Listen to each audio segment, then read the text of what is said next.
Bonjour à tous! Alors, pour commencer ce MOOC, nous allons vous présenter les troubles musculo-squelettiques les plus présents chez les joueurs de water-polo et les nageurs. Alors, pour commencer, je vais vous parler un petit peu de l'articulation de l'épaule. Les blessures de l'épaule sont les plus fréquentes chez les nageurs et les joueurs de water-polo. Je vais un petit peu vous expliquer pourquoi. Déjà, c'est une articulation qui n'est pas très stable. En effet, elle a une anatomie très particulière et elle va dans des mouvements très extrêmes comme l'élévation, elle va sur le côté et tout ça, ça peut porter préjudice à ces structures. Notamment lors de la nage où elle est surutilisée lors des mouvements extrêmes et ça peut créer des blessures. On peut avoir notamment une inflammation des structures de l'articulation comme les tendons, les bourses, etc.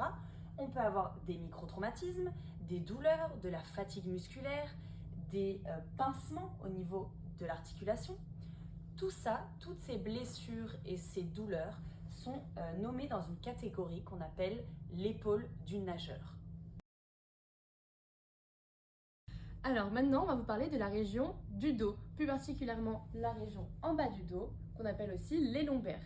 Donc c'est une zone qui va être soumise à de nombreuses douleurs. Pour tout vous expliquer, la colonne vertébrale est constituée de plusieurs courbures naturelles. On retrouve en cervicale un creux, ensuite une bosse en thoracique et à nouveau un creux. Ces courbures naturelles-là vont pouvoir être accentuées par des mouvements d'hyperextension qu'on retrouve lors des mouvements ondulatoires de la nage. Alors pour l'anatomie de la colonne vertébrale, donc on a fait un petit schéma simplifié. Donc la colonne vertébrale est constituée de plusieurs blocs osseux qu'on retrouve ici chez Oscar. Donc ce qui est blanc, ça s'appelle les vertèbres. Et entre chacune de ces vertèbres, on retrouve un disque, représenté par ces traits rouges. Lors de mouvements du coup d'amplitude extrême et répétée, la partie rouge, donc les disques, va s'abîmer et peut-être à terme, on peut avoir un glissement de la vertèbre supérieure sur la vertèbre inférieure. Maintenant, on va vous parler des jambes qui sont beaucoup exposées aux blessures pour les nageurs et les joueurs de water-polo.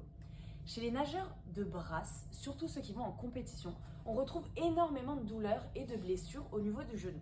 Donc sur ce squelette, je vais vous montrer un petit peu, c'est surtout le compartiment interne qui est exposé aux blessures, surtout parce que c'est des mouvements répétés et de grande amplitude, ce qui crée du coup des lésions. Pour les joueurs de water-polo, donc ça va être surtout la hanche qui va être soumise à des contraintes et donc à risque de blessure lors des mouvements de maintien à flot qu'on appelle également le egg beater kick.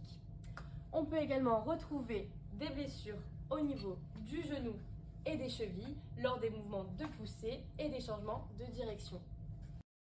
Lors de collisions comme sur cette vidéo, les joueurs de water-polo peuvent subir de gros traumatismes à la tête et au cou.